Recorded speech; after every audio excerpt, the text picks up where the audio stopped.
بالله من الشيطان الرجيم بسم الله الرحمن الرحيم الحمد لله رب العالمين والعاقبة للمتقين والصلاة والسلام على سيدنا محمد وعلى آله وصحبه أجمعين أما بعد اللهم علمنا ما ينفعنا وانفعنا بما علمتنا وزدنا علما والحقنا بعبادك الصالحين.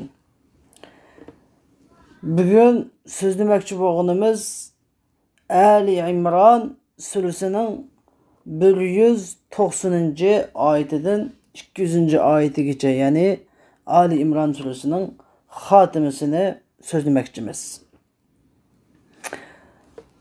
Biz her daim deb kelayotganimizdek Medinede nazil bo'lgan suralarning alohidaligi shuki, bu sura 5'ida qandaq bir mazmunni o'tirib qo'ygan bo'lsa, oxirisidami shu mazmunni xulosalash bilan oxirlashtiriladigan bir alohidaligi bor.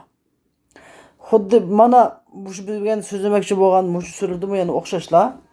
Alloh subhanahu va taolo va taqaddas bu Ali İmran surasini o'zining birligi va borligi, Payg'ambar sallallohu alayhi vasallamning haqligi va Payg'ambar sallallohu alayhi vasallamdan Peygamber sallallahu aleyhi ve sellem'e düşürülgen Kur'an'ın hakkı ekanligi ve Peygamber sallallahu aleyhi ve sellem'den ilgili Tevrat, İncil degan Kur'an'ın munazil bo'lganligi ve o Tevrat, İncil degan kitapның munazil bo'lganligi ve o kitaplarning haqqi ekanligi, Kur'an-ı Kerim'nin o kitaplarni tasdiqlaydiganligi ve Allah Teala'nın şunda ulug' qudratini bayon qilib, Allah Teala sizlarning suratinglarni onanglarning qo'rsiqida changlarda shaklinglarni yasab, qandaq şekilde, qandaq suratda bo'ladi, qo'sqida tuylab qandaq şekilde bo'ladi degan mazmunni so'zlagan. Bu haqda hadismi kelgan. İnsan to'lib 40 kun bo'lgandan keyin uni firishtalar, Alloh taolo firishtalarni avatib, uniki barliq sarguzashtlarini tug'ilgandan tortib o'lguchi bo'lgan hamma ishlarni peshonasiga tutib yezib o'tadi deb shu haqda hadislarmi kelgan. Mana shu mazmunlarni bilan Ali İmran suresi başlangan edi. Endi Allah subhanahu wa taala va taqaddas Ali İmran surasining xotimasidimi yana shu mazmunlarga yaqin keladigan shu mazmunlarni cho'radigan mazmunlardan bir necha mazmunlarni o'tirib qo'yib o'tadi. Buni anglab o'taylik. Allah subhanahu wa taala va taqaddas deydiki: A'udhu billahi minash shaytonir rojim. Bismillahirrahmanirrahim. إن في خلق السماوات والأرض واختلاف الليل والنهار لآيات لأولي الألباب. Allah subhanahu wa ta'ala ve taqaddas deydi ki İnne fi halqis semawati vel ardi ve ihtilafil leyli ven nahari la ayatin li ulil albab. Şüphesiz ki asmallarning ve ziminin yaratılışıda, kecha ve gündüzning olmishida la ayatin li ulil albab. Aql egalari uchun albatta ravshan deliller vardır. Yani bu ayet kelimenin tefsirde Ebul Berekat An-Nesefi rahimahullah deydi ki İnne fi halqis semavati vel ard ve ihtilafil leyli ven nehari le ayat. Yani asmallarning, zeminning yaratılışıda, kecha gündüzning olmishida, yani növetlishida la ayat, yani la adilletin vadihatin ala sani'in qadimin alimin hakimin qadir. Yani elbette bir yaratquchi, yani bir yasug'uchi, qadim bo'lgan, qadim tadbir bo'lgan, ilmlik bo'lgan, hikmatlik bo'lgan, qudratlik bo'lgan bir yasug'uchiga ro'shan delil bordir. Li ulil albab, yani aql egalari uchun degani, yani aqli xuddi meg'iz postidan aqlangandek, havo aqli havaya havasdan sap bo'lgan kishi uchun ravshan delil bordir. Fayara. Bu aqlimida sap bo'lgan odam shunda qarab bu javharlardagi paydo qilingan bu hodisaning, ya'ni javharlardagini olam ikki narsani tarkib topgan. Biri ayan, yani ayn, yani biri javhar. Olam ikki narsani topgan, biri ayn, yani biri arad. Ayn, arad. Ayn degan ikki narsani tarkib topgan bo'lsa, cisim, yani madda, yani böyle zerrece. Cevher degan zerrece. Arad degan yana şu cisim zerrecelerde yüz beradigan hadiselerni demekçi. Demek alem şu narsani tarkib topgan, bütün alem. Davat dedi ki Abdullah rahimahullah şundak aklı bilen fikir qilgan odam şundak qarab shuni ko'rdi ki bu paydo qilingan arad, yani bu hadise cevher, yani cevherlerdeki, zerrecelerdeki, yani cisimlerdeki, maddelardeki paydo qilingan bu hadise yadullu ala hudusil cevahiri. Şu cisim, madda, şu zerrecelerinin mu yo'qdan paydo bo'lganligini ko'rsatdi. Nemish qadisa? Li'anna jawharan ma la yanfakku an aradin hadisin. Çünkü cevher degan, yani biz degan, yani lazım madde deb tushundilar. Madde degan paydo bo'lgan hodisadan, yani paydo bo'lgan hodisadan ajralmaydigan, ayrılmaydigan narsadir. Ve ma la yakhlu anil hadis fa huwa hadis. Yani hodisadan, yani paydo bo'lgan hodisadan xoli bo'lmaydigan narsa mu fa huwa hadis degan, u mu hadis bo'ladi. O'xshashlar u mu hadis bo'ladi. Summa hudusuha yadullu ala muhdisiha. Ondan keyin bu hadis bo'lgan bu alemning yani paydo bo'lishi, yani bu cisimlarning, bu moddalarning paydo bo'lganligi yadullu ala muhdisiha. U paydo qiluvchining bir paydo qiluvchisi bor ekanligiga dalolat qiladi. Bir paydo qiluvchisi borligini ko'rsatadi. Va za qadimun. Bu paydo qiluvchi qadim bo'lish kerak, yani qadimni tatbiq bo'lish kerak. Va illa lahtaja ila muhdisin akhar ila ma la yatanaha. Agar bu paydo qiluvchi, shu shaylarni paydo qiluvchi qadim bo'lmagan taqdirda tugunmas, bitmas zanjirsimon yaratuvchi, paydo qiluvchi degan natijaga elib boradi. Bu nima degan gap, qisqacha yig'inchoqlab tushundik. Bu nima degan gap desa, ya'ni olam, biz ko'rayotgan bu olam, amaliyotda ba olam, yo'q emas, ba olam. Bu olam nimadan tarkib topgan? Ya moddalardan, ya moddalarda yuz beradigan hodisalardan tarkib topgan. Endi biz avvalan hodisalarning yuz berganligini, moddalarda hodisalarning yuz berganligini, masalan, hozirgidek saq turgan zaminda yatirish, xuddi Turkiyadagi qarindoshlarimizning boshiga kelgandek, yatirgan hodisalarni hammamiz ko'zimizdan ko'rdik. Hadislarniki hattoki qadim tatib midlamay kelayotgan, shuqtirayotgan yer sharida yuz berganligini, odamlarda o boshqa narsalarda albatta yuz berdi. Osh yuz berganligini ko'rdik. Demak, bu moddalarda yuz bergan bu hodisalar nimani ko'rsatdi desa, bu moddalarning mu yo'qdan paydo bo'lgan narsa ekanligini, qadimdan bor narsa emas, balki yo'qdan paydo bo'lgan narsaligini ko'rsatadiganligini bildik. Demak, biz bu moddalarning mu yo'qdan paydo bo'lganligini bilsak, shuni bilamizki, har qanday bir narsa, ya'ni aql orqali, aqlli qoida shuki, uzluksiz paydo bo'lib qolmaydi. Hatto bir kasa, ya'ni bir istakan desak, istakanni uzluksiz paydo bo'lib qolmaydi. Balki bu istakanni bir yasaydigan bir shirkat bor. Endi tamam, biz aqlimiz orqali shuni bilardik. Ya'ni har qaysi qanday narsa uzluksiz paydo bo'lib qolmaydiganligini. Demak, bu olamning paydo bo'lganligini isbotlagan ekanmiz. Bu olamni bir paydo qiluvchi bor ekanligini tabiiy aqlimiz orqali bila olamiz. Endi bu olamni paydo qiluvchi nima bo'lishi kerak? Ya'ni qadim bo'lishi kerak. Agar qadim bo'lmagan taqdirda qanday bo'ladi? Qanday masala kelib chiqadi? Zanjirsimon yarilish natijasi kelib chiqadi. Masalan, biz minayotgan mesela Toyota markalık mashina. Bu mashinani Yaponiyada bir zavod ishlab chiqadi, bir zavod ishlab chiqadi.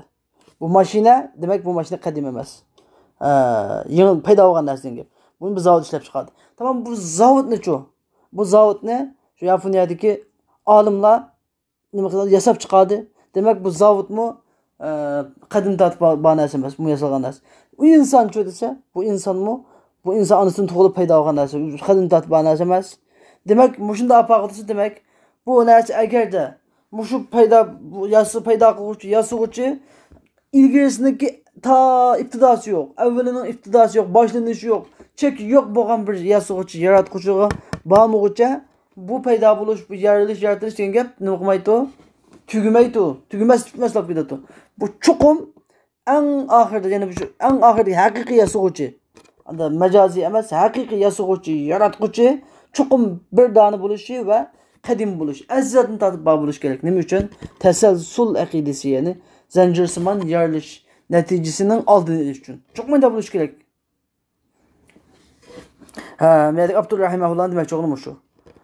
Ve husnu sun'ihi yadullu ala ilmihi.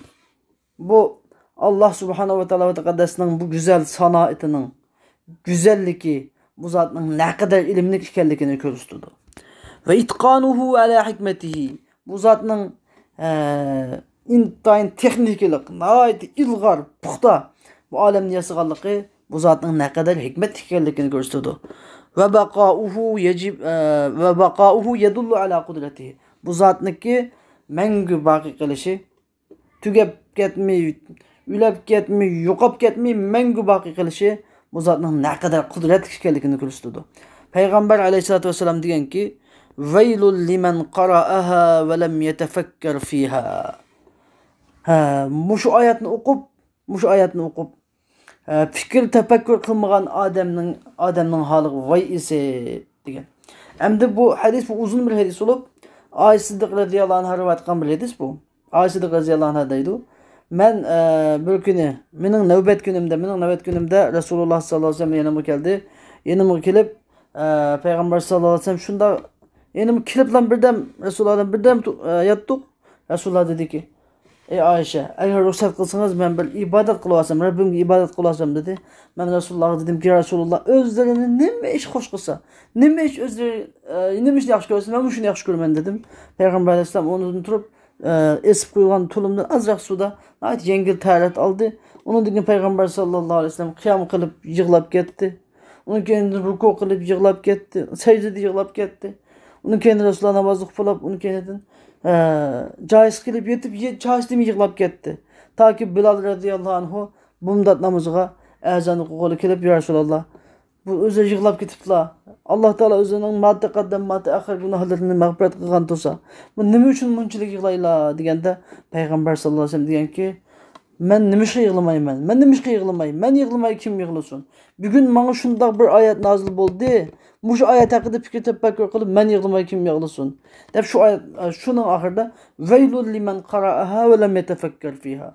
Şu ayetini okup bu ayet hakkında fikir yürgüzmegen adamın halı vay ise de Peygamber sallallahu aleyhi ve sellem bu ayet bolsamış inne fi halqis semavati vel ard ve ihtilafil leyli ven nahar ayatin li ulil albab degan ayetiydi. Ve muş ayet hakkında mundaq bir Bani İsrail'de mundaq bir hikayet kılıngan. Bani İsrail'de Allah Teala'ga 30 yıl ibadet kılan adamga bir bulut kip sahi satkan iş baydı. Yani 30 yıl Allah Teala haqiqiy ixlos bilan ibadet qilsa, ibadet qilgan kishilarga bulutdan birisi kelib, uning sahi tashlab mangadigan mundaq bir katta karomatlarmi hosil bo'ladi. Bu Bani İsrail'den bir yigit 30 yıl ibadet kıldı. 30 yıl ibadet kıldı. 30 yıl ibadet kıldı, onunla hiçbir bulut kelib sahi salmadi. Şunu bilan bu yigitga, bu yigitning onasi dedi ki belkim senden bir sevellik, kemçilik sadır bulup koyan, ütülüp koyan buluşu mümkün. İbadet kılıç jarayonida dedi. O yigit dedi. İsim de yok, yadım da yok. Ben de bu ibadet kılıç jarayonida bir kemçilik ütülüp koyanlıkını isim de yok. Asliyen ben dedi. Anası dedi.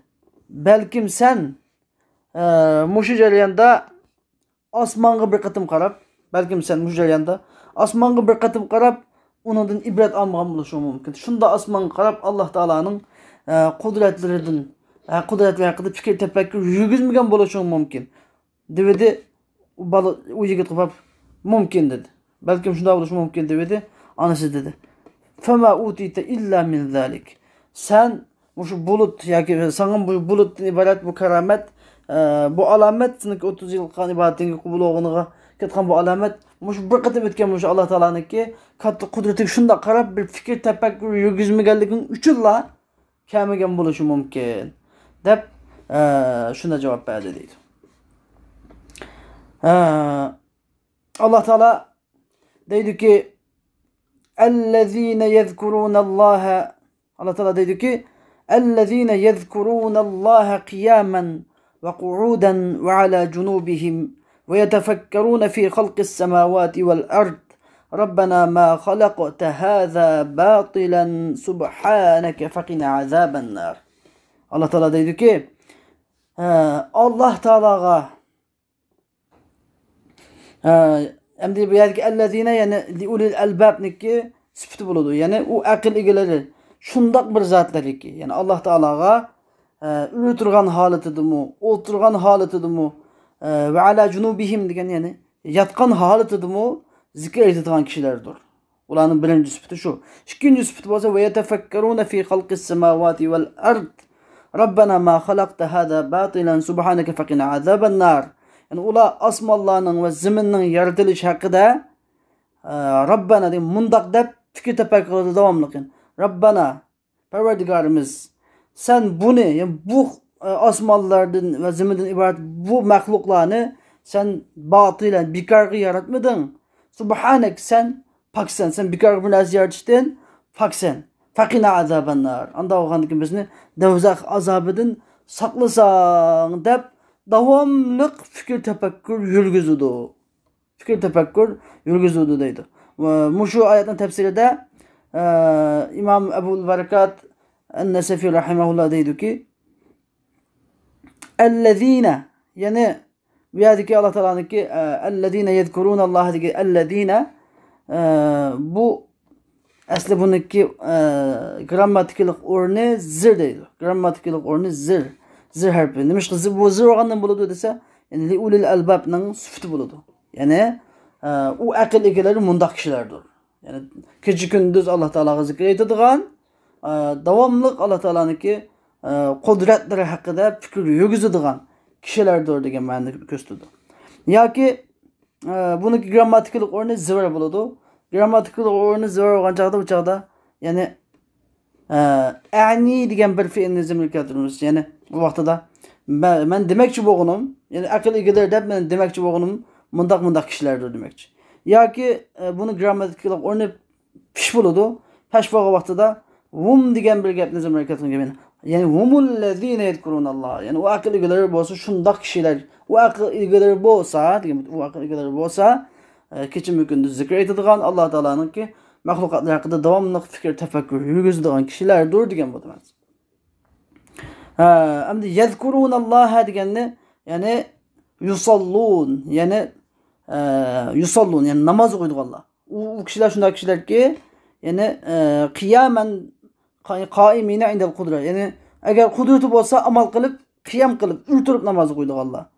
Va qu'udan, ve eğer uyuturuşka kudreti olmasa oturgan halatı namaz kıydıganlar. Ve ala cunubihim ey mutteci'ine indel aciz. Eğer uyuturuşka ve oturup okuşkuma namaz okuşka aciz kega vaxtada yeni yatkan halatı olsun mu namaz kıydıganlar. Namaz kıydıganlar. Yani bir yerdeki bu kıyamen ve ku'uden degen bu ikisi yezkuruna degen fiilindeki tigideki fail. Yezkuruna'nın failesindeki tigideki bir damirden hal. Yani bu adamlar yani hum diyen gibi yani yezkuruna hum yani ula ürütürgan halette oturgan halette ve yeni yatkan halette namaz kıydı Allah. Her halette namaz kıydı. Anladın.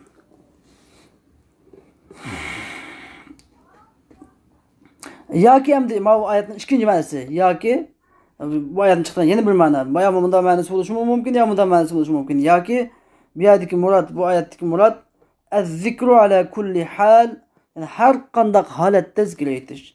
Nimishqa li'anna al-insana la yaqlu an hadhihi al-ahwal. Chunki inson degan mushu holatlardan tashqari insonning holati mushu uch holatdan tashqari bo'lmaydi. Inson ya urtug'liq o'ti, ya o'ltiruqliq o'ti, ya yetig'liq o'ti. Mushu uch holatdan bilak holat yo'q. Demak, uchini holatda zikr ayting degan bo'lsa, demak inson davomli zikr etish kerak. Parvardigorni davomli eslab turishi, dili bilan, til bilan davomli eslab turishi kerak. Parvardigorni. Hadis sharif kelganki, "Man ahabba an yarta'a fi riyadil jannati falyukthir zikrallah." Kimki jannatning bog'chalarida joylashni yaxshi ko'radi ekan, falyukthir. O zaman Allah Teala'nın zikrini köp kılsın. Allah Teala'ga köp zikr etsin. Dep hadis şerif kelgan. Ve yetefekkerun fi halqis semavati vel ard.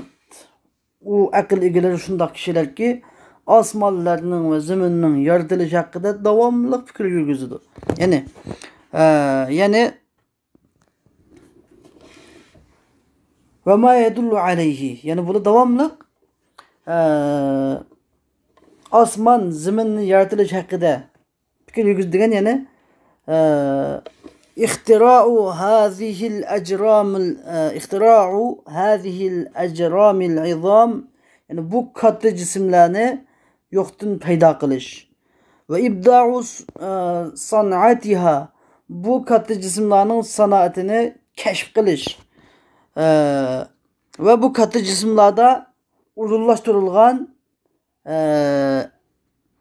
insan aklini, insanın oy fikirlerini bu şeyinin acayibatlarının yetiştin hadır ötedigan şeylerge dalalet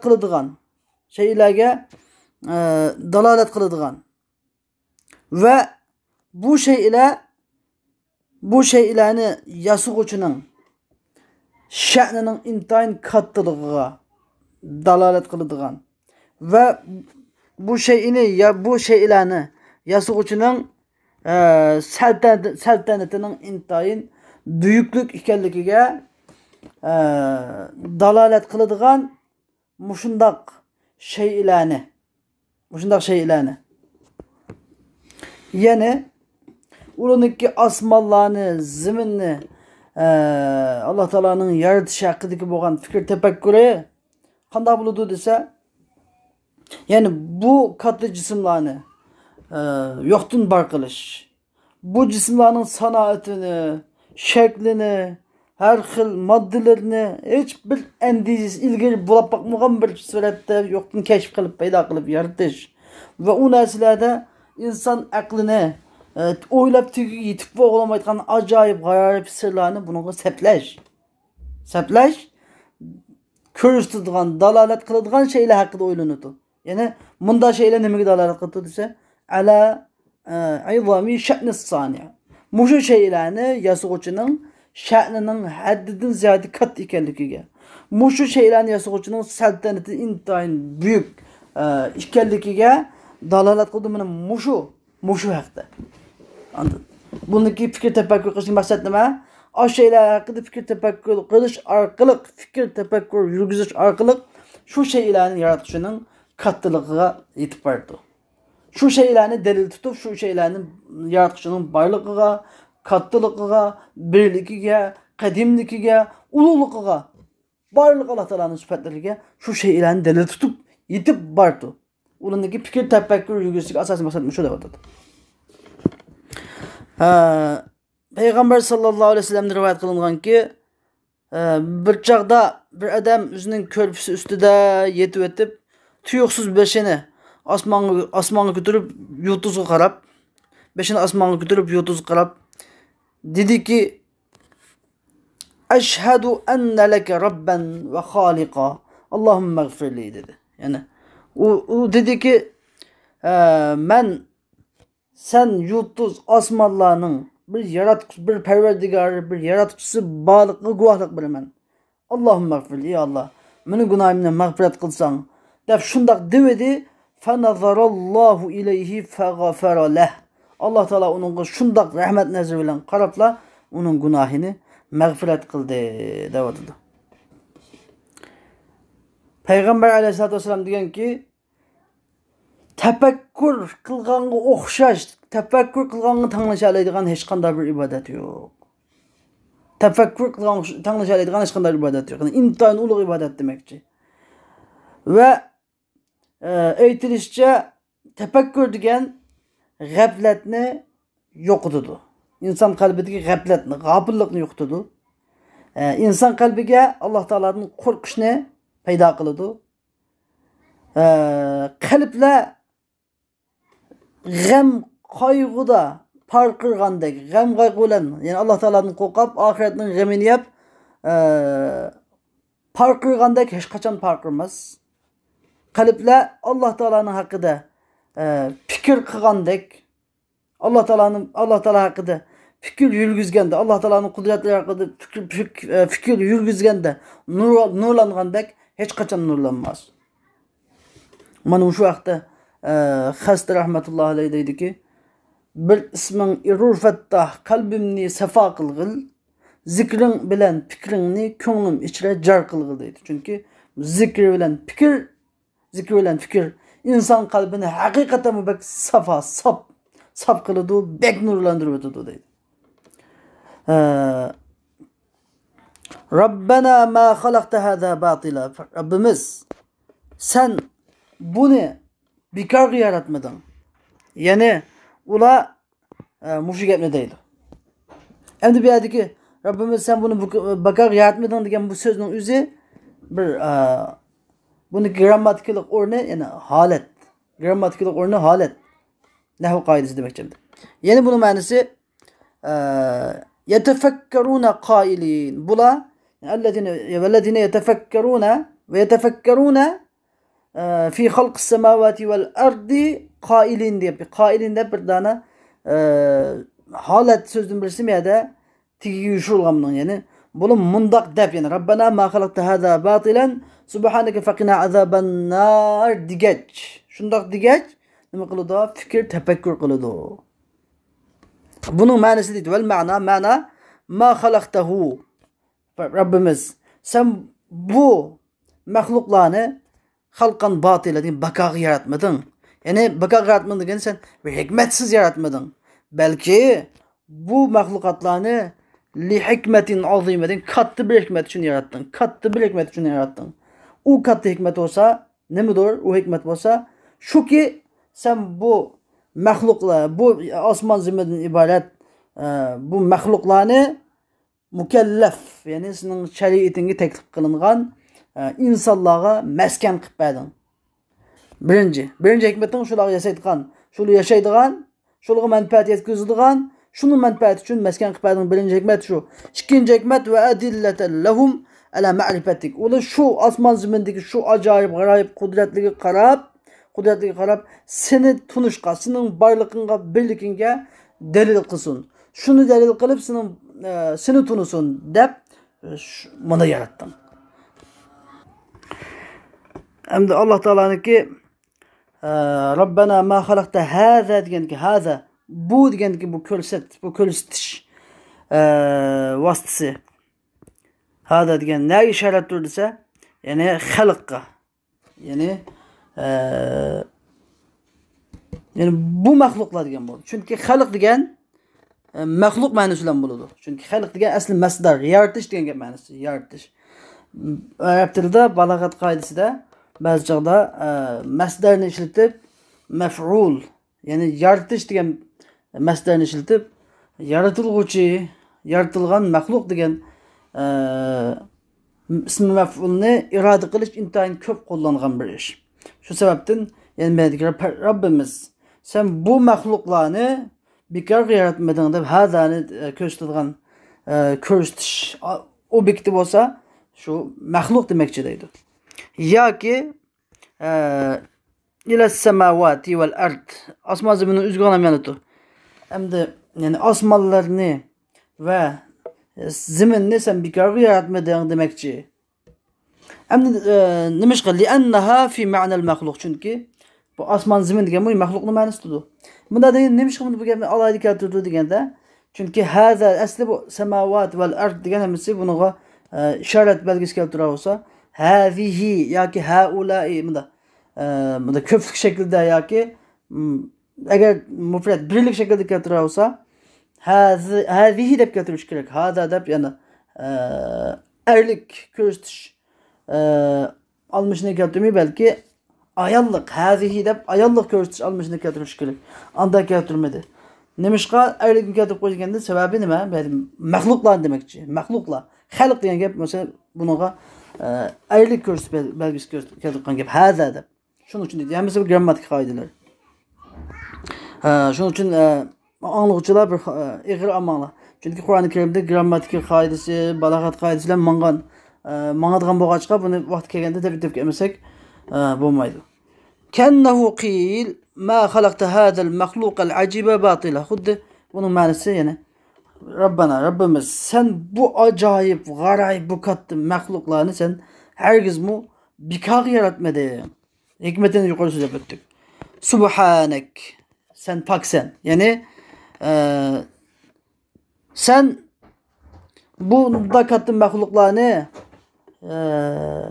bakan yaratish degan sifat bilan sifatlanishdan paksan.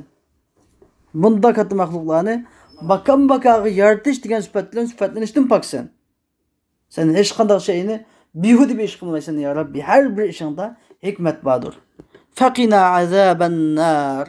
Anda olgandikin bizni do'zax azobini saqlag'in. Yani bu yerdagi fa harfi, faqinadagi harfal fa harfi bu yerda jazo ma'nosidan kelgan. Yani jazo ma'nosidan. Jazoni ifodalab. Yani buniki demak yashmasa qanday bo'ladi? İza nazzahnaka faqina. Biz seni behuda bir şeylarni yaratmaydi deb seni biz paklagandikin barliq aybi nuqsondan paklagandikin ya Rabbana paklagan hamon o'zlari bizni do'zax azobini saqlagan bo'lsalar degan ma'nosi. Ammo birinchi kun o'qib so'zlab o'tib ketamiz. Yana Alloh taolo bizga shuni o'rgatadiki, aql egalari bo'lgan Alloh taolaning aql egalari deb atagan bu kishilarning ikki xil sifati bor ekan. Bu sifat biri davomliq har qanday holatda Alloh taolaning esidan chiqarmaydi ekan. Har bir qilgan ishida so'zlagan so'zida, qilgan harakatlarida, qalbidagi niyatlarida Allohning roziligini ko'zlaydi ekan, Allohning esidan chiqarmaydi ekan. Qur'on o'qisin, kitob o'qisin, ibodat qilsin, boshqalar bilan muomala qilsin, hatto uy ichidagi oila tarbiyasi, har qanday munosabatda Allohning roziligini ko'zlaydi ekan. Ya'ni tomoq yesam, men bu tomoqning nimada, quvvatida ibodat qilib olsam. Pul topsam, mush pul bilan yaxshi yo'llarga, mush pullarni yaxshi yo'llarga sarf qilib xajlab olsam. Anladın? Degandek har bir ishida Alloh taolaning nima qilmayotgan, esidan chiqarmayotgan, niyatini to'g'rilayotgan, Allohning roziligini ko'rsatib ketgan. Birinchi, bu odamning ishi. Ikkinchi ishi deganda, ikkinchi ishi bu aql egalari degan Alloh taolo damlagan o aql egalari shunday kishilar ekanki, davomliq Alloh taolaniki osmon, zamin eng cho'ng Alloh taolaning maxluqlanishi eng cho'ng maxluq osmon zamin bu. Osmon zamindan iborat har osmon zamindagi hamma maxluqlarni shunda qarablam Alloh taolaning qudratini. Shuni qarablam endi juvon aytgan bu osmonda ham to'xtab qolmay, ya Rabbana bu katta osmonlarni sen yaratding. Sening qudrating nima degan ulug'. Ya Rabbana sen bu osmon zaminni hargiz behuda baqo yaratmading. Buni yaratishning cho'qim bir hikmat var. Cho'qim bir hikmat var. Bu hikmat bo'lsa, sen bu osmon zaminni hammani bizning manfaatimiz uchun yaratding. Bizning manfaatlarimiz uchun foydalansin deb. Va shu osmon zaminni dalil qilib turib, seni tunishimiz uchun yaratding. Deb to'xtamasdan, shundan to'xtab qolmay, undan keyin faqina azabannar. Rabbimiz bizni do'zax azobidan saqlasin. Rabbimiz bizni do'zax azobidan saqlasin. Deb shu qilgan shu nimasini tafakkurini shu yerga sabab qiliblar Xudoyim biz bunday tafakkur qildi o'zi degandek ya Rabbi bizning hojatimiz o'zlari o'z osh qudratlarimiz gunohimizni kechirsan deb yana shuni tilash. Shu qanday hayron qolarlik bir ish ko'rgan ama shu chaqda mu'min nima deyish kerak? Subhanak. Yani Rabbana ma xalaqta hada batilan subhanak. Fakine azabanlar degan ma'ni bildirib o'zimizning hojatimizni haqiqiy asli hojatimizni deyib berishimiz kerak shu zaman.